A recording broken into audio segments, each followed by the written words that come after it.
Chapter 411. The Battlefield 5. The other side of the Lahinjar, which was sealed within a barrier, was chosen as the location for their spar. This was because if Eugene and Molen were to fight in the real world with both sides giving it their all, things wouldn't just end with the terrain getting slightly rearranged, but the entire mountain range might just get erased. Though things probably won't get that intense, Eugene tried to tell himself. In fact, Eugene himself wasn't so sure about the truth of that thought. After all, Eugene and Molen both knew each other quite well, so Eugene couldn't be certain that things wouldn't get out of control. But even if the two of them got a bit serious, they still wouldn't be able to kill each other. Even if they ended up suffering severe injuries, Anise and Christina would be there to help them recover. On top of that, if things really did go too far, Sienna, who would be watching from the sidelines, would also intervene. But the most important thing was that no matter how the fight went or who won, Eugene and Molen wouldn't hold it against each other. No matter the outcome of the battle, their relationship wouldn't change. However, Eugenie's pride was still at stake. Honestly speaking, even in his previous life, Eugene had never once thought of himself as being weaker than Molen. Of course, in his past life, Hamel did have a weaker body than Molen. Because of that, he wasn't able to fight as barbarically as Molen usually did. However, what did something like that matter when it came to deciding who was stronger and weaker in a fight? Eugene was already thinking such arrogant thoughts before the fight had even started, as if it just came naturally to him. Moreover, unlike the last time, this wouldn't be a match fought for Molen's sake, so he wouldn't have to be trying to treat Molen's madness during the fight. At first, Eugene had only intended to fight with Molen to test out the change that he had sensed, but at some point, the focus of their match had shifted to deciding, once and for all, just which of the two was the stronger. Thanks to that, there was a possibility that things might get a bit too intense.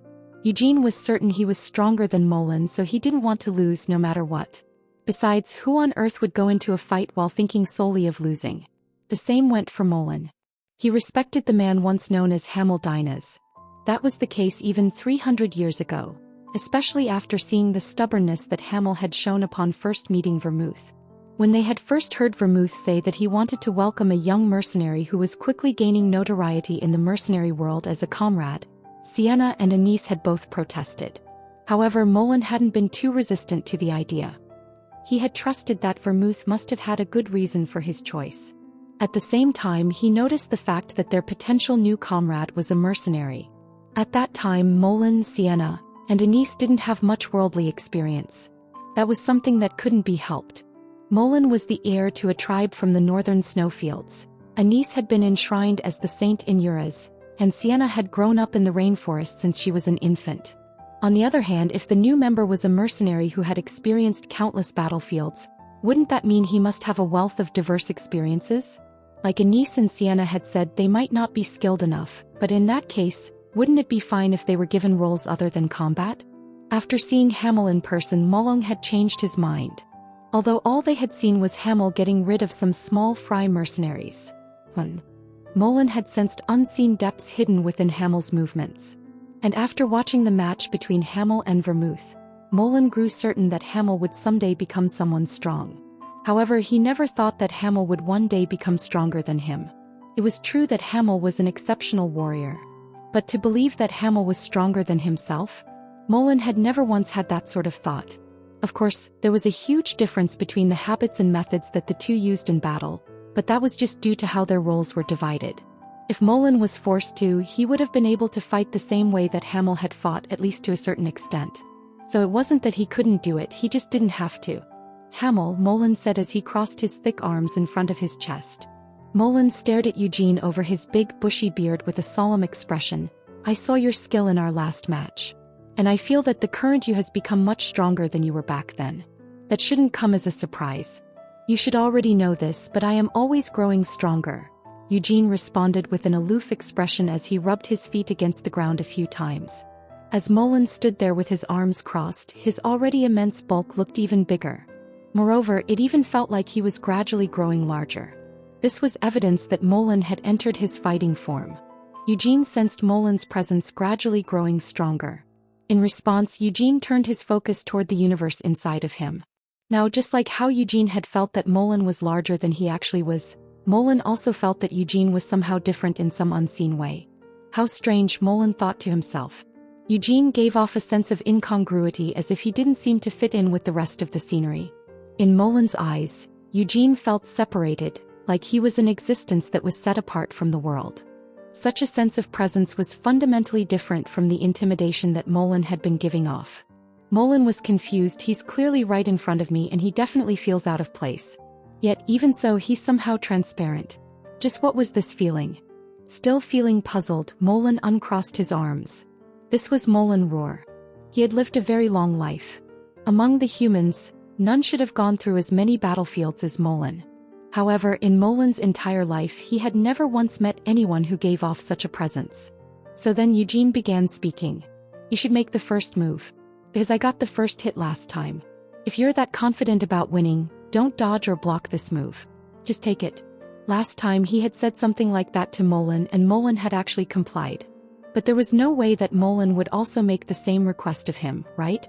Eugene thought it might just be possible, so he had already prepared a countermeasure, but it seemed that Molin wasn't going to be as petty as Eugene feared. Alright, Molin readily agreed. Instead, Molin actually didn't feel much resistance to having been given the initiative. As Eugene currently was, Molin acknowledged that he had the right to say such a thing. After uncrossing his arms, Molin clenched his fists that were as large as dumbbells. Boom boom. Molin began to walk forward. The holy sword, which Eugene was only holding with his right hand, slowly rose up in response. The holy sword was held at an angle that drew a straight line with Eugenie's body. However, at that moment Molin could no longer see Eugenie's figure. It felt as if the beauty of that exquisitely refined blade had completely engulfed Eugenie's presence. It was an incredible display of focus and immersion. Right now Eugene and the holy sword were in perfect unity. Molin considered thoughtfully. He didn't stop walking, but at this moment Molin felt some hesitation. His hesitation was due to a momentary confusion about how to launch his attack. That was just how hard Eugene was making it to find any openings, and Molin had a feeling that he wouldn't be able to break through Eugenie's defenses no matter where he chose to attack. However, Molin's hesitation was short-lived. He might be facing an opponent without any openings and a defense that could not be penetrated, but that was just the impression his eyes were giving him. He wouldn't know for sure without attacking Eugene directly. With a broad grin on his face, Molin pulled his fist backward. Purr. Molin's clenched fist was already beginning to tremble. As his knuckles curled up even tighter, a thunderous roar began to well up from deep within Molin's fist. Boom boom boom. The space around his fist warped and vibrated. As Molin pulled his fist behind his head, it felt like his upraised fist contained a force that could shatter the entire world. Molin's left foot stretched forward. Boom. The ground that he stepped on shook. With that one step, Molin's body was planted firmly into the earth and connected to it. Pre-wake. Molin's waist twisted to the side. Drawing a straight line from his left foot back to his right fist, the stance needed to launch his fastest and strongest punch had been created. Pop pop pop pop pop. Thick veins bulged on the back of his hand and up along his right arm, his muscles swelling to the point where they seemed about to burst. Hamel, Molin said with a bright smile. You can dodge this if you want. Eugene couldn't help but laugh at these words. This bastard. He really did have a good memory. There was no need for Eugene to even answer such a question. Fwoosh. A black flame quietly ignited and engulfed Eugenie's body. Instead of its usual brilliant light, the holy sword was also covered by a layer of these subtle black flames. It's coming, Eugene felt. Crack. The mountain collapsed around Molin's foot.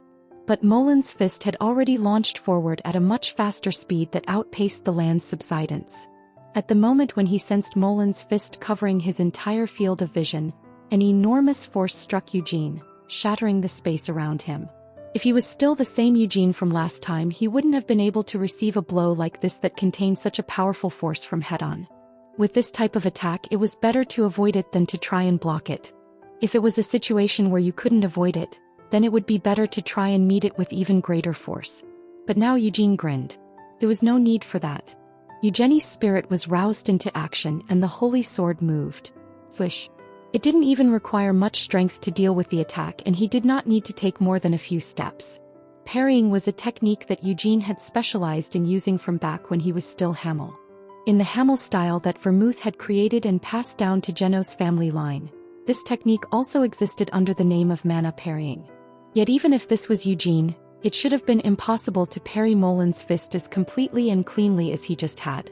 Moreover, the parrying just now hadn't even required him to use much strength. It was like the flow of a wave crashing down on him from head-on was suddenly diverted to the side after hitting a small stone. How Molin gasped. The person who was most surprised by this outcome was Molin, the one who had thrown the punch. After standing there blankly for a few moments, his fist still outstretched, he loosened his clenched fist. It hadn't been just a simple parry. During the moment of contact, Eugene had also sliced him. With a chuckle, Molin shook the back of his hand. Red blood spurted out from the wound like a fountain. It's certainly strange, Molin muttered. Groan. Unable to withstand even a single blow, the mountain beneath Molin's feet began to collapse. Sienna immediately flew into the air together with Anise. She stared at Molin and Eugene with narrowed eyes. The two had been confronting each other at a very close range, but after the mountain peak collapsed, Molin had fallen down the mountain. However, let alone collapse, the ground on which Eugene was standing hadn't even shaken slightly. Anise, do you see that? Sienna asked. I do, Anise confirmed. Floating next to Sienna, Anise's eyes were glowing with light. There was no way that Anise, as the saint, would fail to detect the change that a wizard like Sienna had noticed. Her eyes focused on the ground beneath Eugenie's feet, which didn't have a single crack running across it. Anise voiced their discovery, that's definitely holy ground. Even though she was seeing it with her own eyes, Anise still couldn't believe it. Even in the Church of Light you would have to be a high-ranking priest, at least the archbishop level, to create a holy ground, and as a saint, Anise was, of course, able to sanctify holy ground as well. However, even Anise, the most outstanding saint in all of the Church's history, would need to make some advanced preparations if she wanted to create a holy ground using her divine magic. However, what Eugene had done just now without any prior preparations, he had made the space around him into holy ground. Moreover, that holy ground wasn't the holy ground of the God of Light. He used his own divinity, Anise muttered with a disbelieving snort. The holy ground wasn't very large. Only the space where Eugene stood, an area of only a few paces across, had been turned into his holy ground. The surprising thing was, within that holy ground, the divine power of light was coexisting along with Eugenie's own divinity. Was it because Eugene was the hero and he was holding the holy sword? Or perhaps there was a different reason. I can't think of anything other than the light having acknowledged him and given him its permission, Anise thought with a frown. Eugene was also able to sense what he had just accomplished. He hadn't done it deliberately. He hadn't even taken out his divine sword. He had just been operating the white flame formula like usual. However, perhaps due to some spillage from Agaroth's memory, he had unconsciously mixed in some of his divine power into the white flame formula. Glancing down at his feet, Eugene almost burst into laughter. As long as Eugene was alive and wanted it to keep standing, this holy ground wouldn't collapse. Also, while within the holy ground, Eugene would possess numerous advantages. Just like Agaroth, he might someday be able to use it to resist the ominous aura of destruction. Perhaps it would even enable him to resist Morgiabella's demon eye of fantasy. Molin, who had fallen down the mountainside, stepped on the surrounding pieces of debris in order to leap upwards. Having jumped high into the sky in one fell swoop, Molin landed on a different mountain peak. The back of his hand that had been sliced by Eugenie's sword was still bleeding. Anise was about to try to heal it with her holy magic, only for Molin to shake his head. The first to get treatment loses, Molin insisted. When she heard the thickly bearded Molin say this with a serious expression, Anise could only shake her head in bewilderment. This was because she felt that their spar was no different from a fight between children, where the first one to get a bloody nose was proclaimed the loser. Pop pop. Molin clenched his fist once more. When he did, the sliced open wound was forcefully closed by his immense strength, stopping the bleeding. After Molin clenched and unclenched his fist a few more times, the sides of the wound had completely stuck together. Having finished his self-treatment, Molin grinned and turned to look at Eugene. Unlike earlier, the distance between the two was quite far apart, but in Molin's eyes, Eugene seemed to be very close, almost as if Eugene was right in front of his nose. It seems you've gained quite the strange power, Molin observed. Molin could still feel an unfamiliar air coming from Eugene. But rather than putting him off balance, it only excited Molin's spirit as a warrior. As Molin slowly lowered his stance, an aura of fighting spirit rose off of him like a haze. At the same time, a strong desire bloomed within him. Looking at Eugenie's upright stance that showed no signs of wavering, Molen felt a desire to make Eugene, who had just now managed to take a blow from him without even getting pushed back, fall down like he had. How long had it been since he had felt such a pure desire? Crack, crack, crack. The ground beneath Molen's feet crumbled once more. The space where Molen was standing began to shake. The massive man kicked off the ground so fast that even the sound couldn't keep up with him. A moment after he leaped, Molen had already reached Eugenie's holy ground, and soon an immense surge of violence was unleashed. It was the same fist as before, but the weight behind the fist felt different. It was only in this moment that Eugene was able to get a thorough grasp of what had changed within him. When they had fought last time, he didn't get to see Molen show such strength. He had known at the time that Molen hadn't been giving it his all, but he hadn't been able to tell just how much Molen was holding back. However, now Eugene had been able to coax out much more from Molen. Like how he was moving with such incredible force and how much physical strength Molen could actually exert. Surprisingly enough, this monster of a man was still only using about half of his full strength. Boom! The holy sword bounced backward. Molen's fist was also thrown back. However, neither of the two were forced to take a step back. Molen instead simply took another step forward and raised his other fist. Crazy bastard, Eugene cursed to himself. Eugene couldn't muster up any arrogant words even in his mind. This absurd strength had to be due to the power that Molen had accumulated over the past 300 years. It was the result of all the battles that Molen had fought, even as he slowly lost his mind. If he wanted to withstand such force, Eugene would also need to be prepared to die. At their level, for both of them to confront each other with all their might was to risk death or serious injuries. Because of that, just like Molen, Eugene was also refraining from using his full power. That was why he wouldn't be using ignition or prominence in this battle. If I use those, the current balance would collapse, Eugene thought. In the last battle, it was fine for him to use prominence and ignition.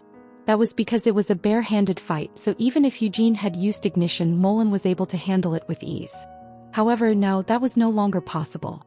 If Hamel were to use ignition, Molen mused, getting the same feeling as Eugene. I would definitely be pushed back. This fact excited Molen. Fist and sword clashed repeatedly, but the trajectory of the sword never shook. Eugene was able to parry Molen's fist just as he wanted to because he could predict how Molen would attack. However, things weren't going all according to Eugenie's will. Eugene had tried to slice at Molen's fist, but he wasn't able to leave a wound on Molen's body like he did the first time. No matter how sharp his blade was, he wasn't able to scratch Molen. I admit it, Hamel, Molen spoke up after his fist had already clashed with Eugenie's sword about a dozen times. Now I'm no longer able to defeat you with my bare hands. Eugenie's lips twitched at these words. From 300 years ago, the weapon that Molen had used when he fought was the axe. 1. The author seems to have made a mistake here, as when they first met, Hamel was beating up a couple of young knights, not mercenaries. Chapter 4:12. The Battlefield 6. Bonus image. Molen's axe. 300 years ago, Molen had never once changed the axe that he used in all the time that Hamel had known him. He had had that axe with him since he first left his tribe.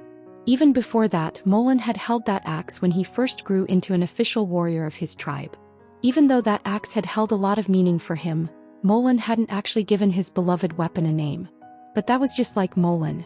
You're talking about your old axe. Eugene snorted as he put away the holy sword. Even though it had withstood such force, the blade of the holy sword was perfectly fine. As the greatest holy relic of the Church of Light, according to their legends, the sword had been personally forged by the incarnation of light, so the sword would never break so long as faith in the light remained. But I've seen you using a different axe. Where did you put the axe you used last time? Eugene asked. He was talking about the axe Molen had used to kill the Nur. The same axe that he had thrown at Rhaenyra. That hadn't been the same axe as the one that Molen had used in the distant past. Eugene didn't think there was anything strange about that. Molen had always wielded that particular beloved axe in an extremely violent fashion, so after 300 years had passed, that axe should have already become worn out and broken. I don't remember exactly when, but I should have buried it somewhere in this dimension, Molen revealed as he took a step back, clenching and unclenching his numb hands. Confused by this answer, Eugene tilted his head to the side and asked, "Why bury it?" "Because I didn't want it to get dirty," Molen replied. Eugene still couldn't understand Molen's response. Lowering the holy sword, Eugene blinked in confusion as Molen let out a chuckle. Hamel, Molen explained once he had finished laughing. That axe, it has done a lot for me. When I first started traveling with Vermouth, I was carrying that axe on my back. When I first met Sienna, Anise, and you, I always had that axe with me. When we fought with the demon folk and even when we slayed the demon kings, I always used that axe. Molen raised his right hand. In all the time we spent in the Devildom, that axe served as my hands and feet, Molen said fondly. Hamel, even after you died, Vermouth swore the oath, and the time of peace began, and even when I founded my kingdom in the ruins of the destroyed northern kingdoms, that axe did a lot of work in my hands. That axe that had once cut down demon kings and countless demon folk had then been used to cut down mountains and hills, leveling the earth. When waterways were needed, it was used to dig up the ground, unearthing springs and creating rivers. Even when the time came to dig tunnels, Molen had always strode ahead of the pack and dug in first with that axe. Hamel, with that axe I killed demon kings and founded the Ruhr kingdom. That axe, Molen paused here for a moment. That axe, which I never even gave a name to, is as much who I am as I myself. It's my life. My memories. That axe, which has been with me for most of my journey, I didn't want to stain it with such filthy and noxious blood. I also didn't want it to witness my own insanity. That was why he had buried it in the ground. Molen had wanted to keep his long-time beloved weapon pure. As I buried my axe, I thought to myself, Molen's fingers curled in the air. The next time I swing this axe will be if I face a demon king. Or perhaps when I meet someone who I truly wish to wield it against. Boom boom boom. The whole mountain range began to shake as if an earthquake was going on. Hamel, Molen smiled. Grr. An entire face of the mountain range split open. The axe that had been buried deep within that crevice soared out and flew towards Molen's outstretched hand. Boom. Catching the axe that was just as large as his own body with a single hand, Molen rested it on his shoulder. Right now, I really want to swing this axe at you, Molen confessed. Something was different. This wasn't Eugenie's first time seeing Molen holding an axe. However, compared to the axe that Molen had wielded when killing the Nur, the axe he was currently wielding was on a whole different level in terms of the ferocity it gave off. In a certain fashion, that savage-looking axe felt even more terrifying than one of the Demon King's armaments. Also, the sense of intimidation being given off by Molen as he held his beloved weapon made him feel like a completely different person from the one Eugene had faced just now. Crazy bastard. Why don't you just say that you really want to kill me? Eugene grumbled as Molen's terrifying aura of intimidation washed over him. Seeing Molen like this, he felt like he needed to re-evaluate his previous estimates. While neutralizing Molen's attack just now, Eugene had thought that even if Molen used all of his might, he would still be able to win as long as he had free use of his weapons and could activate ignition as well. However, if Molen were to wield that axe, he suddenly didn't feel like his odds of winning would be that high. Alright, Molen. If you want to swing that axe at me, just bring it, Eugene challenged. Regardless of whether he won or lost, Eugene would still be happy. After all, in their last battle until the very end of their fight, he hadn't even managed to make Molen pull out his axe. Even though he had used prominence and ignition and dragged things out into a nasty mudslinging match, Eugene still hadn't been able to make Molen feel the way that he did now. Let's keep it to 5 strikes, Eugene said, glancing upwards. From the moment that Molen picked up his axe, flames had lit up in Anise and Sienna's eyes. The two of them had wanted to stop the fight immediately, but out of consideration for Eugene and Molen, they were holding back their urge to do so. Eugene proposed, if I manage to endure 5 swings of your axe, that means I win. Why are we just counting my axe blows? Molen asked, feeling puzzled.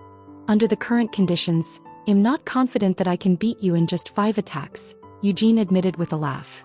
However, your strength gives you a lot of power, and now that you're holding your precious axe, shouldn't you have the confidence to bring me down in just 5 swings of your axe? Ha!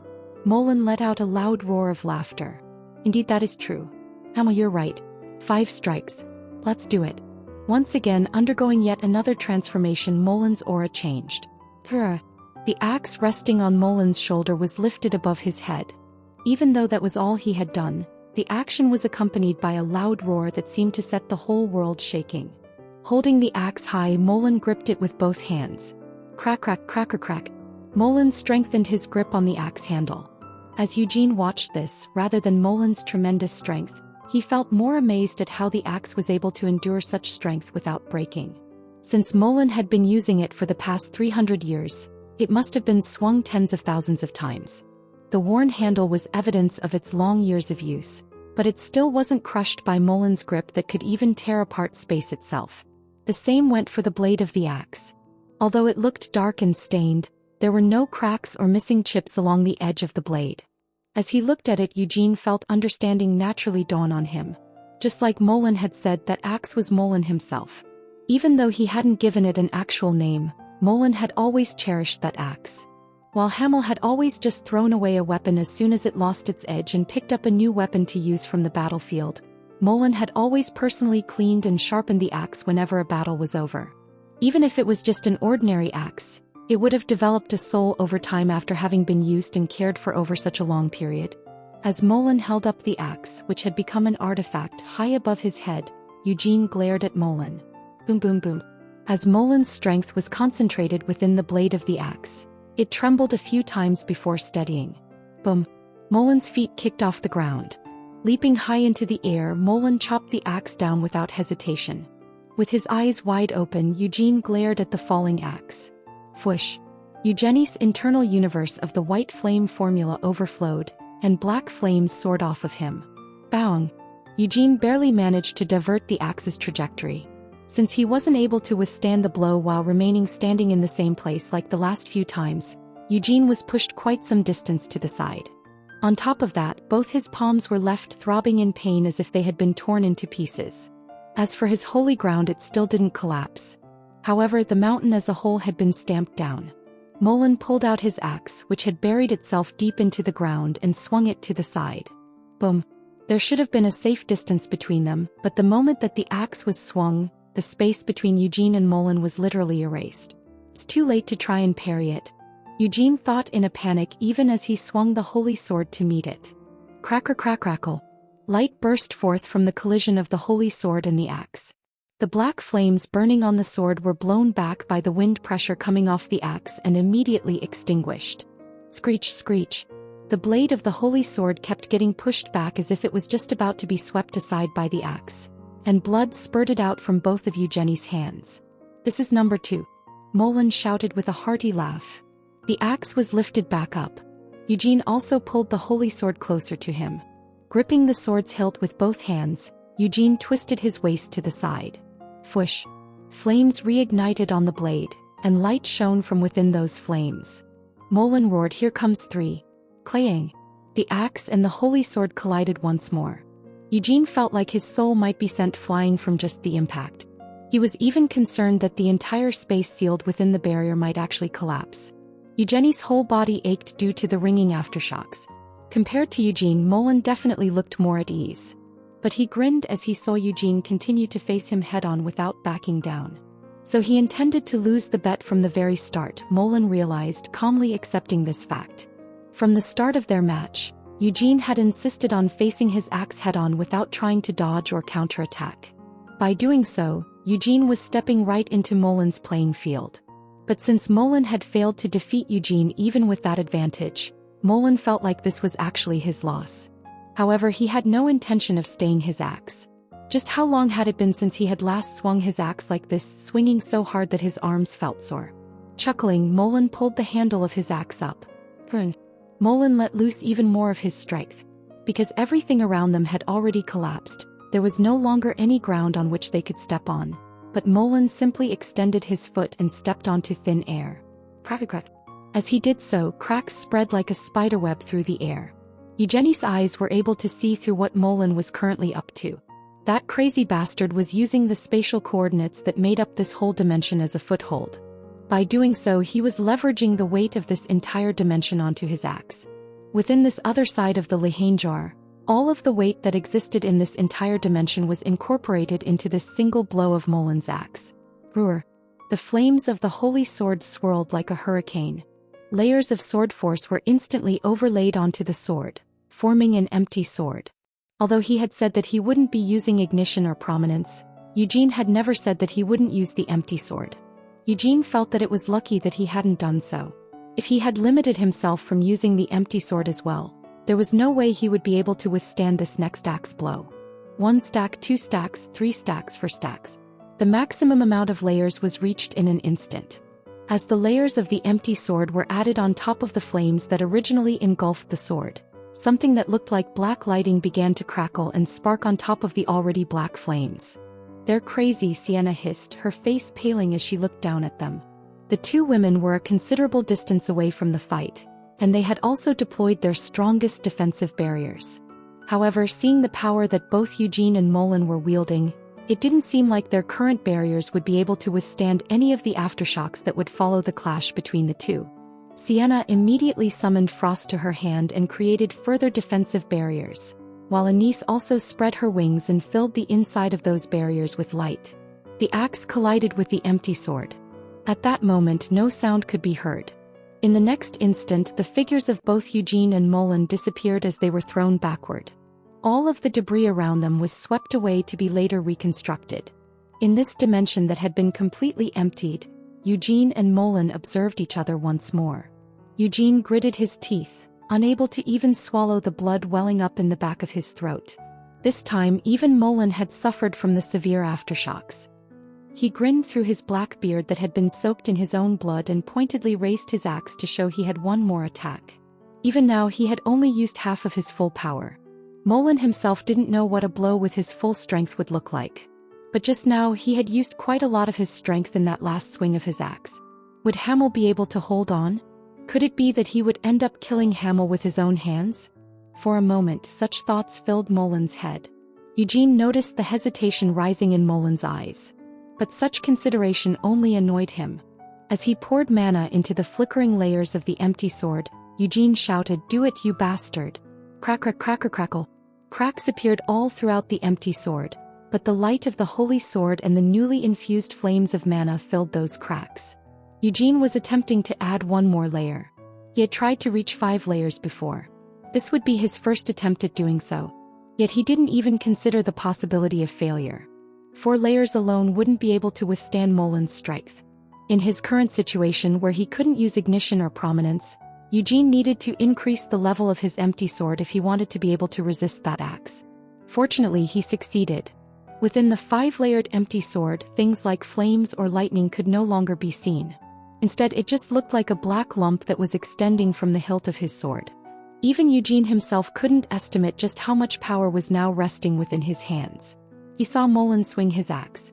In that instant, Eugene knew that this sword might be able to kill Molen. But if he simply collided with Molen's axe like this, his current strength would just be equalized by Molen's own. However, that still left Molen with enough strength to spare. In that case, what should he do? At that moment, they were still evenly matched. Then Eugene just needed to come up with some desperate measures within the next instant. And he needed to do it before Molen could draw out even more of his strength. In the instant of their head-on collision, the powerful forces in their hands would clash, cancel each other out, and then disappear. Eugene couldn't allow their confrontation to end at that. He needed to somehow break through Molen's flow of force. This wasn't just a prediction or prophecy, but instead, a divine revelation. There was an eruption of divinity inside Eugenie's head as these thoughts appeared. And for a moment, his golden eyes were flooded with divine energy. However, Eugene rejected these thoughts. Killing Molen? What kind of crazy? Eugene snorted in dismissal at the intuition that sprang into his head as he swung the divine sword. There wasn't any commotion this time either. But now the entire mountain range had disappeared. In any case, this wasn't reality, and the mountain range would just be reconstructed once more. Eugene and Molen stared at each other across this completely empty dimension. Molen blinked his eyes in surprise as he slowly lowered his axe. A small gasp of shock fell from Molen's lips. The upper part of his giant axe appeared to have been cleanly sliced off. Only a palm-sized chunk of the blade at the very most had been lost, but Molen still couldn't believe what he was seeing. "I took all 5 blows," Eugene said, gasping for breath as he lowered the holy sword. He wasn't able to maintain the 5-layered empty sword for any longer. Eugene sucked the dying flames back into the universe of his white flame formula, then unclenched the hands that had been holding on to the sword's hilt. Naturally, his palms were drenched in blood and several of his fingers were broken. Gak too. Spitting out the blood that had collected in his mouth, Eugene looked back up at Molen. "I thought about sending the head of your axe flying or even splitting the whole blade into 2, Eugene admitted. But I felt you would be angry if I did that, so I only cut off the tip." Molen's axe was extremely large. Even though a palm-sized piece had been lost, his axe could still be used without any problems. But to think that Eugene had actually been able to slice through Molin's axe. What had even made it possible was the intuition that had popped into Eugenie's mind right before the moment of collision and the thoughts that had been brought by an explosion of his divinity. Eugene furrowed his brow as he tapped his aching head with the back of his hand. Ah! Molin let out a trickle of laughter as he lowered his axe. Then he blinked and turned to stare at Eugene. Eugene frowned. What are you looking at, Bast? I lost. Molin suddenly let out a loud roar. Only to follow it with another booming shout. I lost. Molin raised both arms into the air and shouted a third time. Molin roar. Lost my match with Hamel Dinah's. With Eugene Lionheart. Molin didn't feel even a speck of shame at doing so. Instead, his shouts were filled with pride. Eugene secretly buried the regretful thought that popped into his head right at that moment. I should have gotten him to shout those words in the capital of his kingdom. Chapter 4:13. The Battlefield 7. The group left the other side of Lihanjar with everything in it completely erased. During the fight, Eugene had been worried that the whole dimension might just collapse, but fortunately enough that didn't happen. The other side of Lihanjar had only ever been used as a trash can for the corpses of the Nur for the past 300 years, as that was the purpose that Vermouth had created it for in the first place. There was no way that that thorough bastard would have made such shoddy work of it that the dimension would collapse from something like a fight. Although they had now crossed back from the other side, Molin still hadn't put down his beloved axe. While holding the axe in both hands, Molin was staring blankly at the cleanly sliced-off end of the axe blade.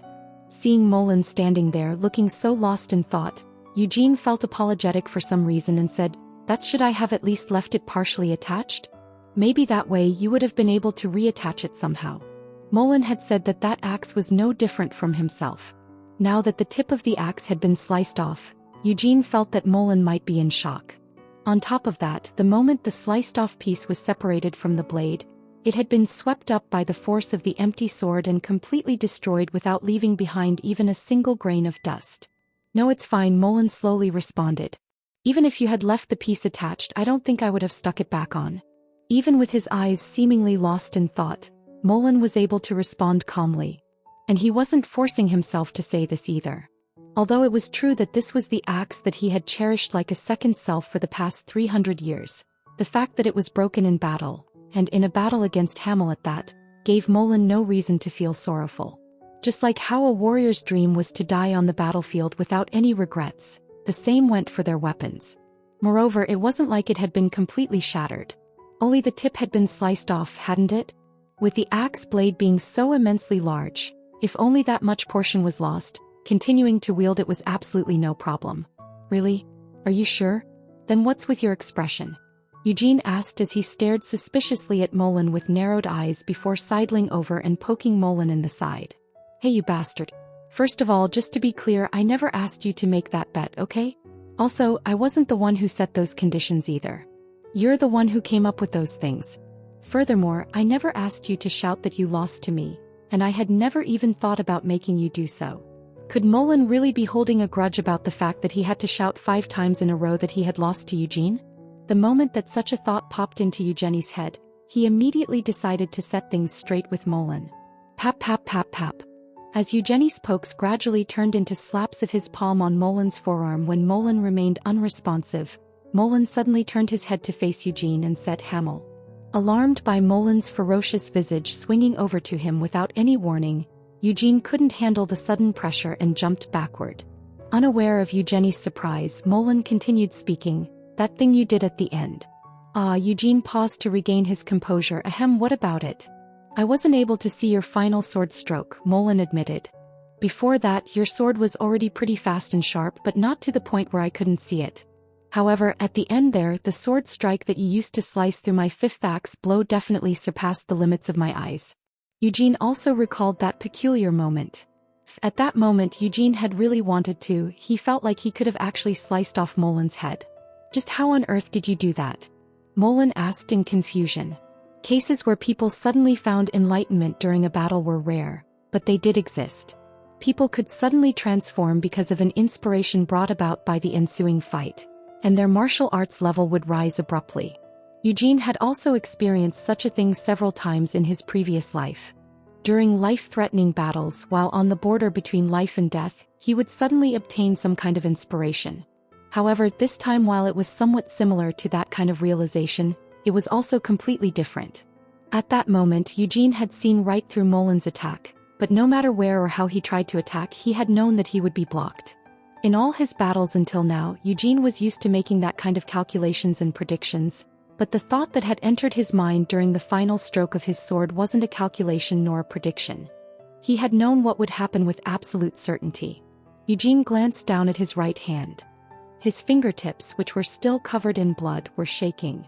It had already been a few minutes since then, but just thinking about it made his hand want to reach for a certain sword. "I don't know," Eugene replied while retracting his gaze. The intuition that had arisen right at that moment had been accompanied by a surge of divinity inside his head and a feeling that his eyes were filled with divine energy. His memories of that moment were as clear as could be, but Eugene didn't believe he would be able to recreate what had happened at that last moment. "You don't know?" Molin repeated in confusion. "That's right. It was all a coincidence or a feeling, something like that," Eugene replied vaguely while clenching and unclenching his trembling fingers. Calling his victory the result of a coincidence or a feeling and describing what had happened in such uncertain terms might, in some ways, have felt like an insult. However, Molin didn't take it that way. Instead, when he heard Eugene say this, he immediately adopted a serious expression and laid a hand on Eugenie's shoulder. "In that case, you need to completely familiarize yourself with that feeling," Molin said encouragingly. For those at Eugenie's level, receiving any new enlightenment was extremely rare. Whether it was just a coincidence or a feeling, even if Eugene could only start from there, as long as he dug deeper into it and obtained complete control over the phenomenon, he would be able to reach an even higher level. As a fellow warrior, Molin was sure that the coincidence or feeling that Eugene had sensed was something like a stroke of luck for him. A voice interrupted them before doing anything else. "You two need to be treated." Bam. Anise, who had approached them at some point during their conversation, smacked Eugene and Molin simultaneously on their backs. With a menacing glint in her eyes, Anise examined both Eugene and Molin's wounds. Molin's only wound was a small cut, and a wound of that size truthfully wasn't something that needed to be treated with divine magic. On the other hand, Eugenie's wounds did require treatment. The blood dripping from his hands might be slowing, but because he had taken Molin's barbaric attacks over and over again, his bones, muscles, and organs had all been damaged. Anise clicked her tongue. "It's just fortunate that you didn't use ignition." "I did say that I wouldn't use it," Eugene sulked. Anise sniffed. "Humph. If you had Hamel, I would have beaten you up worse than Molin already has." Bam. Anise slapped Eugene on the back once more. Extremely offended by her words, Eugene protested, "Worse than Molin? What the hell does that mean? I have never once been beaten up by Molin." "Weren't you beaten up just last time?" Anise reminded him. "The past is the past and today is today," Eugene said evasively. "And today, well, didn't I beat Molin? I may not have physically beaten him up, but I almost sliced him in two." Sienna, who had been watching from above with Anise, shook her head and said, It certainly did look just a bit scary. I was worried that you might actually cut Molin in two."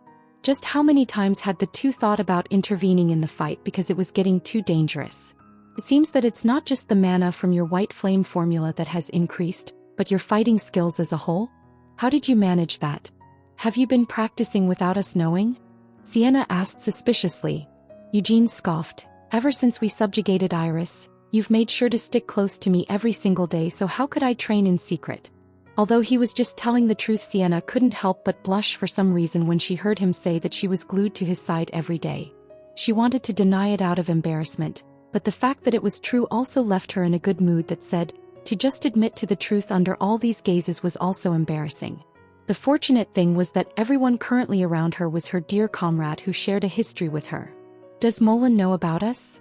Sienna suddenly thought in surprise as she turned to stare at Molin. But she didn't think that there was any way a tactless fool like Molin could have noticed something like that.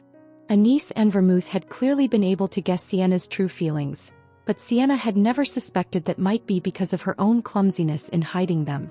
She just thought that it was because the two had excellent perceptions. On the other hand, since Molin was a fool, there should be no way for him to know that Sienna had secretly harbored feelings for Hamel. Molin turned to her and asked, "Are you going to hold the ceremony once everything is over?" Cough. Sienna choked in the face of Molin's sudden inquiry. "The ceremony? What ceremony?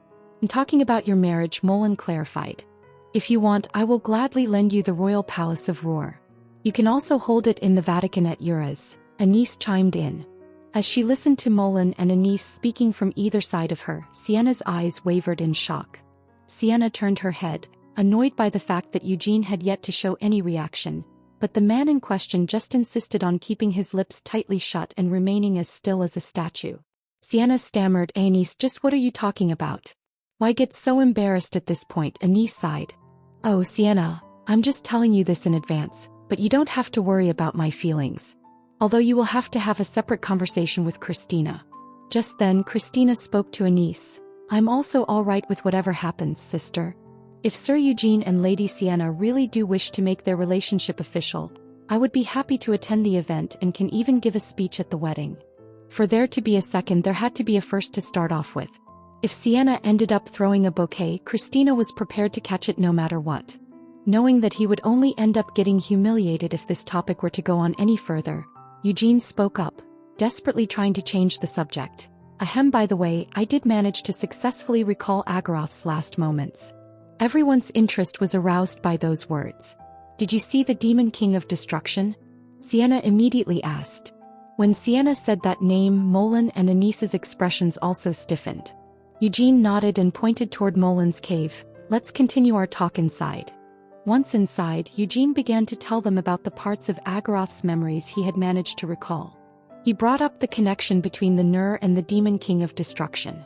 As the story progressed, Molin's face grew even stiffer and more serious.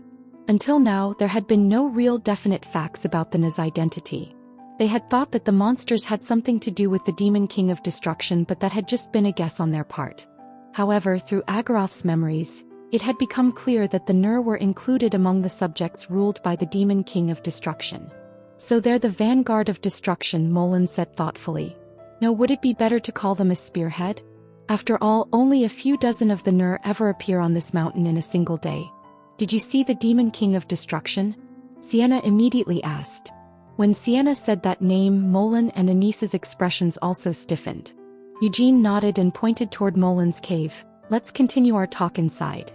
Once inside, Eugene began to tell them about the parts of Agaroth's memories he had managed to recall. He brought up the connection between the Nur and the Demon King of Destruction. As the story progressed, Molin's face grew even stiffer and more serious. Until now, there had been no real definite facts about the Nur's identity. They had thought that the monsters had something to do with the Demon King of Destruction, but that had just been a guess on their part. However, through Agaroth's memories, it had become clear that the Nur were included among the subjects ruled by the Demon King of Destruction. So they're the vanguard of destruction, Molin said thoughtfully. Oh, would it be better to call them a spearhead? After all, only a few dozen of the Nur ever appear on this mountain in a single day. In Agaroth's memory, countless Nur had appeared on the battlefield daily. It was completely different from what was currently happening on this mountain. It might be that the Nur can't appear in great numbers because Vermouth has sealed away the Demon King of Destruction, Eugene guessed. When Vermouth's name was mentioned, Molin's eyebrows and lips drooped as his serious expression transformed into a depressed one. If I truly had gone completely crazy and failed in my duty to kill the Nur, wouldn't that have resulted in their destruction spreading from Lihinjar across the snowfields? Molin muttered in a low voice as he clenched his fist. This snowfield was Molin's hometown and was now part of the nation that Molin himself had founded. Molin had always trusted Vermouth. He had believed that if it was Vermouth who was making the request, then there had to be some purpose behind his mission. However, whenever his thoughts grew clouded, Molin couldn't help but be overwhelmed by that inescapable and hellish loneliness his life had become. The fact that all of his comrades had disappeared, leaving him alone with this unending duty of killing these mysterious monsters, had left him depressed. However, from now on, Molin would no longer lose sight of his mission. Regardless of the fact that he had already shaken off the madness, now that Nur's true identity had been confirmed, Molin would never falter in his duty. Whether it was for the sake of the Roer Kingdom or Vermouth's trust in him. No matter how much more time passed as he stayed here all alone, Molin vowed that he would not lose his mind. Sienna changed the subject. So, anyway, about the Demon King of Destruction, he doesn't really look like a demon king, does he? Eugene had seen a hole surrounded by all sorts of colors. Sienna tried to recall what they had managed to see of the Demon King of Destruction in the past. Even back then, all they had seen of the demon king of destruction was a similar cloud of colors, and they hadn't been able to see its form fully, because just looking at it from such a long distance away had made them feel like they were going crazy. According to the memories that Hamel has recalled, the demon king of destruction doesn't even look like a living being, let alone a demon king. Didn't you say that it felt like a hole that was pierced into the world? Sienna asked. Yep, Eugene confirmed. Sienna considered thoughtfully, are the Nur emerging from that hole, or could it be that the main body is hidden somewhere inside that hole? Eugene could only add, Agaroth died after going into it, but I don't fully remember what it was like inside of that hole. The remaining memory was blurred. It wasn't like he couldn't remember it, it was like there was nothing to remember. The only reason Agaroth had managed to survive and continue fighting inside that place for so long was that Agaroth's lingering emotions of rage, hatred, and spite had kept his body moving, even when his ego had shattered a long time ago. The age of myths, Sienna muttered as she crossed her arms and fell into deep thought. She was thinking about the Twilight Witch and the Sage who had appeared in the memory that Eugene had retrieved. In that era you could actually attain godhood through mastery of magic. In other words, humans were able to become something more than human. Is that right? Sienna checked with Eugene. Eugene nodded, However, something like that is impossible now. No matter how exceptional a human being might be, he or she is still only human. Of course, there are exceptions like us, Sienna said as she tilted her head and looked at Molan. If you can enter the stage of using mana, you can live far beyond the lifespan of an ordinary human. However, no matter how long a human might live, they still can't become a god. And I'm not trying to brag, but if humans could still become a god solely through being worshipped, then I would probably already be a god, no? This was by no means an exaggeration. All wizards currently living in this world respected and revered Sienna, and even non-wizards praised her as the wise Sienna.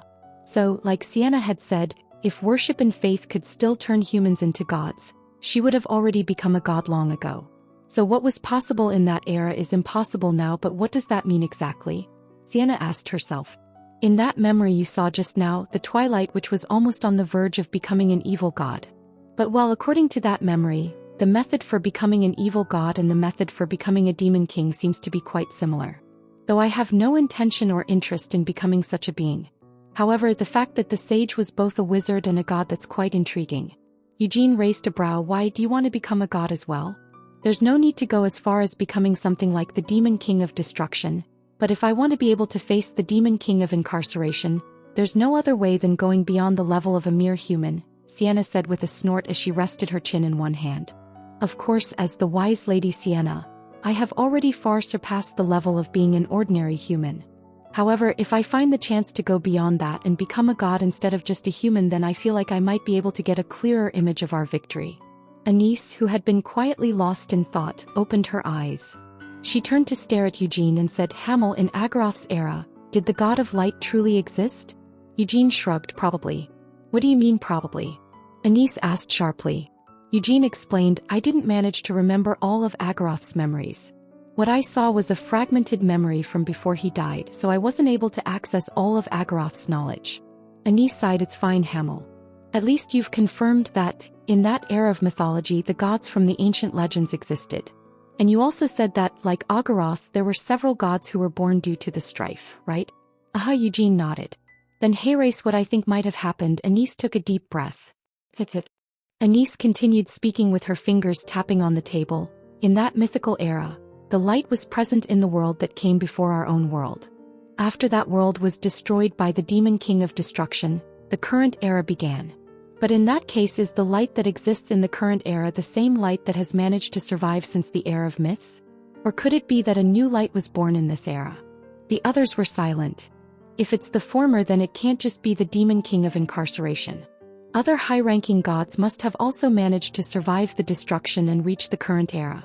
If that is the case, then we can think of the scriptures of light as a legend that was inherited from the mythical era. However, if it's the latter, then after the destruction, how was a god born into this world that had been rendered completely barren? Anise pursed her lips as she said this. Although she was the saint of light as well as an angel, that didn't mean she was capable of directly communicating with her god. This wasn't just true of Anise but also for all angels summoned using divine magic. A priest with truly strong faith could become an angel after they died. However, most angels didn't really function as messengers of light like their name suggested. 1. In fact, they were usually treated as the exclusive summons for practitioners of holy magic or solely called upon to act as an amplifier for divine magic. As such, all of these angels had never actually come face to face with the God whom they served. And when they weren't being summoned, these angels just floated around in a bright sea of light without being fully conscious of the time passing. But despite all that, angels were still proof that God existed. He might not be able to hold a conversation, but the light was unquestionably still alive. Then there was the almost unique case of Anise, who had managed to receive a divine revelation from the light. Although she had never received another revelation since then, Anise had no doubts that her God did exist. However, the vacuum that had existed between the destruction of the old world and the start of this new era, as well as the birth of the faith of the light in this new world, was suspicious. Well, it doesn't really matter all that much, Anise said with a snort and a shrug of her shoulders after thinking it over for a few moments. As someone who calls himself the supreme God, the light has always been suspicious, and those religious fanatics who seriously worship the light are all fools. There might be a few more suspicious things going around, but why should that matter? After all, the main thing is that the light's divine power has always been of help in our fight against the Demon King. Eugene hesitated. Well, I can't quite recall it clearly, but it feels like the God of light was a good God. That's not important, Anise interrupted him. Even if he wasn't all that great of a God in that era, isn't he helping the world in the current era? Not all his believers are idiots. We know that the light has never sinned against this world. Though if indifference and neglect were counted as sins, he would certainly be guilty of them.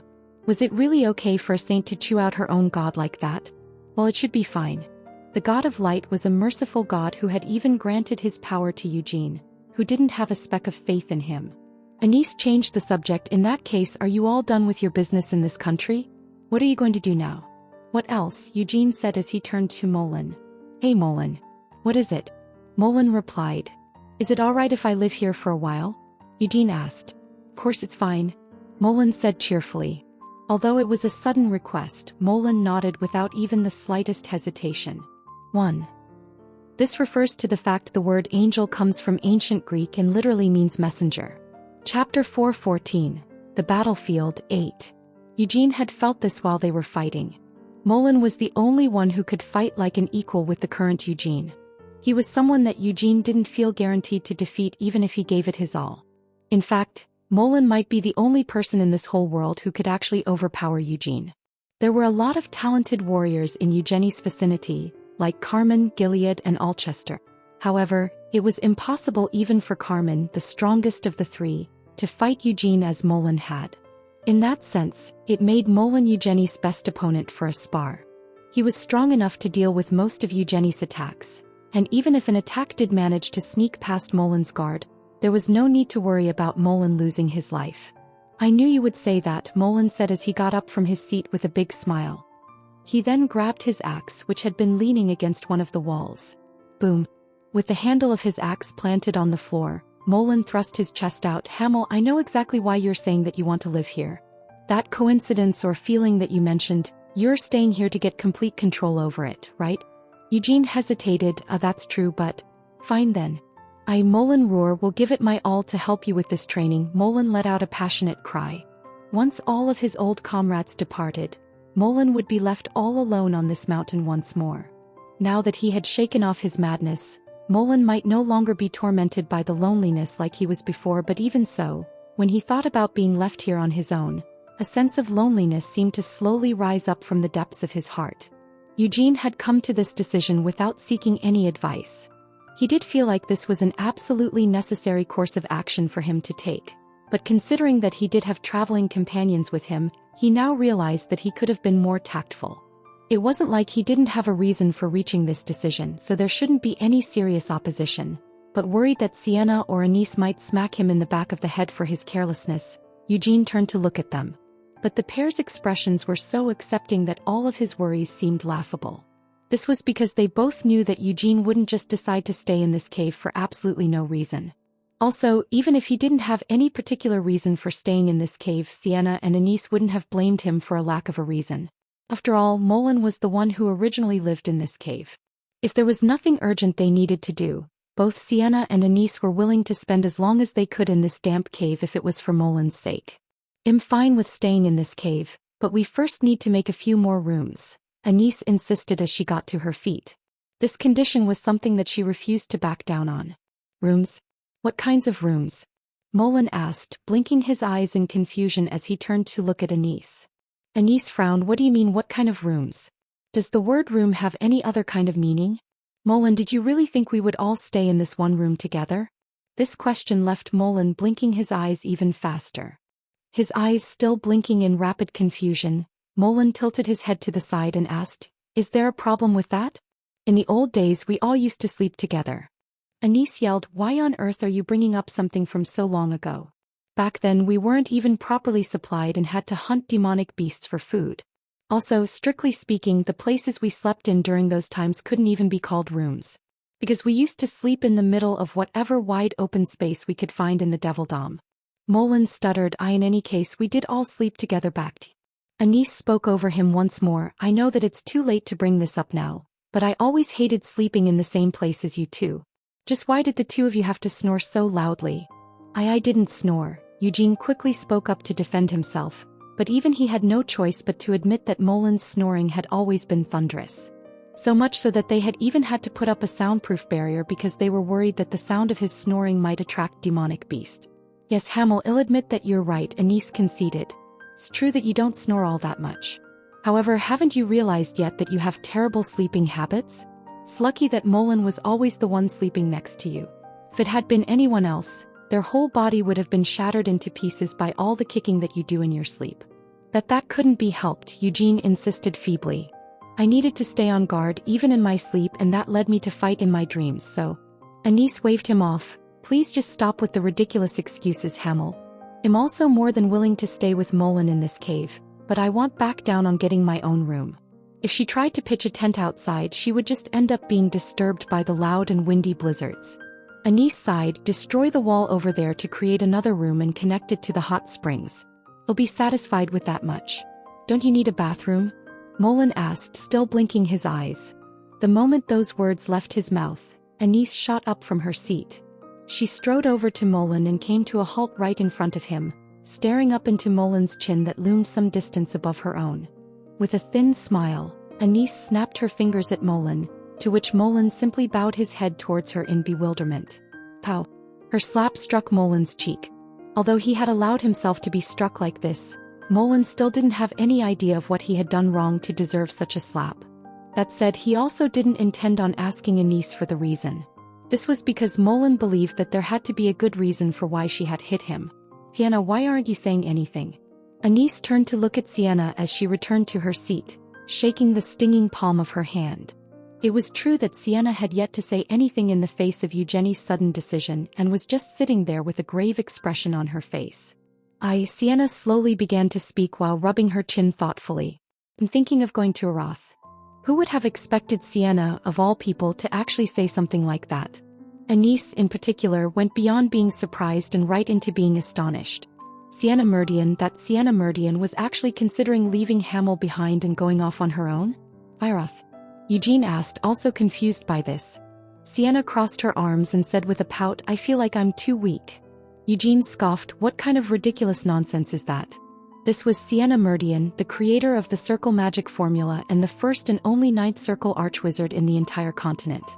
Of all the wizards who were alive in this era, there was no wizard as strong or talented as Sienna. As the wise Lady Sienna, no one knows better than I do how wonderful I truly am. However, Eugene, just like you, I have no intention of remaining satisfied with my current level of strength, Sienna explained. During their battle against Iris, who had transformed into a demon king, Sienna had managed to play a major role, but she hadn't possessed the decisive strength needed to determine the course of the battle. Even taking into account the fact that her eternal whole was damaged, Sienna was still annoyed that for all her magic she hadn't even been able to overwhelm someone like Iris. She knew this was only natural and couldn't be helped. It was close to impossible for a human wizard who possessed limited reserves of mana to gain the upper hand against a demon king who possessed near infinite reserves of dark power. Sienna was the only wizard who had ever managed to overcome such an impossibility. Sienna's chosen method for doing so was to bolster her limited reserves of mana with the Eternal Hole and then proceed to drive the Demon King into a corner by piling on her elaborately constructed spells. That would have been enough if they were just facing low-level Demon Kings. But from now on, the Demon Kings that Sienna would have to face would be nothing like those low-level Demon Kings.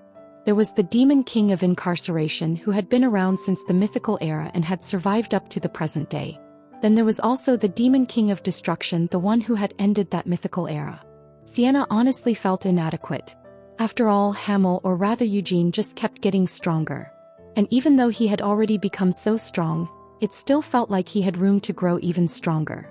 On the other hand, what about Sienna? She was at the 9th circle. According to the circle magic formula that Sienna herself had personally developed, there was no higher level after the 9th circle. All of the spells that humanity had ever managed to grasp and control only went up to that same 9th circle. In fact, over the course of the past 300 years, although almost all of the wizards in the entire continent had practiced the circle magic formula, Sienna was the only one who had ever managed to reach the 9th circle. Even those recognized as the arch-wizards of their era had only ever managed to reach the 8th circle. However, that didn't mean that the 9th circle was the end of the line when it came to magic. The 9th circle was just as far as the circle magic formula stretched, which was the handiwork of Sienna. If even the 9th circle wouldn't be enough in the battles to come, Sienna had no choice but to go beyond that level and challenge the deeper mysteries of magic. "I got this feeling after seeing you and Mullen fight today," Sienna said with a serious expression still adorning her face. Among these comrades from 300 years ago, there was not a single one of them who didn't have a strong sense of self-esteem. This was because they had all managed to reach the peak of their respective fields, and they couldn't have reached the levels that they had without possessing such self-esteem. At the moment it might still be close, but if you do get even stronger, Eugene, it will be difficult for me to keep up with you. Like what happened just now, I still don't understand how you were able to send part of Mullen's axe flying, Sienna admitted. It made sense that Mullen wasn't able to see what had happened as Eugenie's sword had flashed right past him, but even Sienna, who was looking down on them from far above, hadn't been able to see through Eugenie's last move. Regardless of the fact that Sienna had spent much of her life stuck helplessly within a seal, or that she was a wizard rather than a warrior, Sienna refused to acknowledge or accept that there was that much of a difference in strength between herself and Eugene. The wizards of Aroth might just be children by my standards, but, well, the level of those arch-wizards is better than I thought it would be. If I go to Aroth, then even the arch-wizards from other countries, one-trick ponies though they may be, and other arch-wizards who have gone into seclusion might come looking to join in our discourse, right? So that's why while you're staying here, you'll be in Aroth, Sienna firmly decided. Among the wizards of this era, there might be none with more talent than Sienna. But that said, Sienna had no intention of looking down on the magic of this era. In the end, since the spells that Sienna usually used were all from 300 years ago, she needed to take in some of the more modern styles of magic if she wanted to advance to a higher level. If you say it like that, don't we seem strange for deciding to stay here? Anise said suspiciously as she glanced over at Sienna with narrowed eyes. But we still aren't going back to Eurus. After all, unlike you who might be able to find a way to advance your magic through Aroth, Christina and I don't have anything to gain from Eurus. The most that Anise and Christina would be able to do by returning to Eurus would be to train the Silver Light Priests. But honestly speaking, Anise and Christina weren't very skilled when it came to teaching or training anyone. To best reinforce the Silver Light Priest's characteristics as a suicide squad, it would be better to allow Raphael, the unrivaled fanatic, to take full control of their training. Apart from that, she might also be able to make a pilgrimage to the various holy sites around Eurus. It wasn't like such a pilgrimage couldn't be helpful in developing one's divine power and faith, but it would still be of little use to her as a saint. If she really wanted to practice her divine power and miracles, it would be of greater use for her to stay in this cave and heal up Eugene, who was in for a lot of beating. I also share the same opinion, sister, Christina agreed. Yes, this is also a huge opportunity for us as well. While Sienna, with all her inhibitions, is away, we and Hamel will be alone together in this cave, Anise thought back with a grin. Christina stammered, Won't Sir Mullen be with us as well? Anise dismissed her concerns. Mullen has other priorities, doesn't he? Whenever that monster Nur appears, Mullen will have no choice but to leave the cave. So, what do you think Hamel will be doing in the meantime? Allow me to answer that question for you. He won't be doing anything. He'll just be staying in this cave with us. Oh, Christina gasped in realization. Anise schemed, we need to make clever use of such moments. For example, while Molen is away, what if we take a dip in the hot spring bath inside our room?